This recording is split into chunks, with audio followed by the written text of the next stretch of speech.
ഉച്ചയോടുകൂടി Bailey പാലത്തിന്റെ നിർമ്മാണം പൂർത്തിയായി മുണ്ടക്കൈയിലേക്ക് കൂടുതൽ ഭാരമേറിയ വാഹനങ്ങൾ എത്തിക്കും. അതോടുകൂടി തെരച്ചിലിന്റെ വേഗത കൂടും, കൂടുതൽ ആളുകളെ കണ്ടെത്താൻ കഴിയും. ഇതാണ് നമ്മുടെ ഇന്നത്തെ ഈ 3-ാം ദിവസത്തെ ഏറ്റവും പ്രധാനപ്പെട്ട ഒരു കാര്യമെന്ന് പറയുന്നത്. അത് എത്രത്തോളമായി ആനന്ദൻ?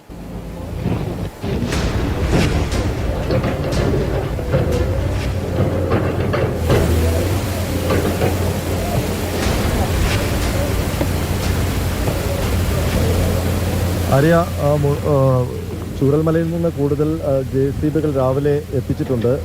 7ഓളം JCB ഇപ്പോൾ ചൂരൽമലയിലുണ്ട്. ഇപ്പോൾ നമ്മൾ കാണുന്നത് ഈ ദൃശ്യം മുണ്ടക്കയിൽ അവശേഷിക്കുന്ന കുറച്ച് കെട്ടിടങ്ങളുണ്ട്, തകർന്ന് സ്ട്രക്ചറിൽ നിൽക്കുന്ന കെട്ടിടങ്ങൾ. ആ കെട്ടിടങ്ങൾ കൂടി തകർത്ത ശേഷം അവിടെ മനുഷ്യരാരെങ്കിലും പെട്ടിട്ടുണ്ടോ എന്ന് പരിശോധിക്കുന്ന കാഴ്ചയാണ്. ഓരോ കെട്ടിടങ്ങളായി ഇടിച്ചു തകർക്കുകയാണ്. ഇതൊരു ടൗണായിരുന്നു. ആ ടൗണിൽ ഇനി അവശേഷിക്കുന്ന എല്ലാ കെട്ടിടങ്ങളും തകർത്ത് പരിശോധിക്കുകയാണ്. ഇതോടുകൂടി മുണ്ടക്കൈ എന്ന് പറയുന്ന പ്രദേശം ഒരു ടൗണായി അല്ലെങ്കിൽ ഒരു നഷ്ടപ്പെട്ട ടൗണായി മാറും.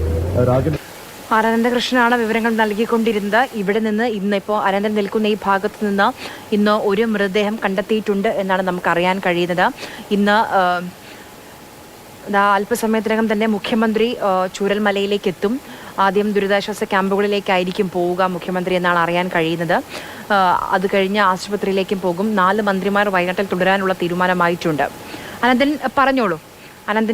അനന്തൻ നിൽക്കുന്ന ഈ ഭാഗത്ത് നിന്ന് ഇതുവരെ ഒരു മൃതദേഹം കിട്ടിയിട്ടുണ്ട് എന്നാണ് നമുക്ക് മനസ്സിലാക്കാൻ കഴിയുന്ന കാര്യം. ഇനിയും 250ഓളം ആളുകളെ കണ്ടെത്തേണ്ടതുണ്ട്.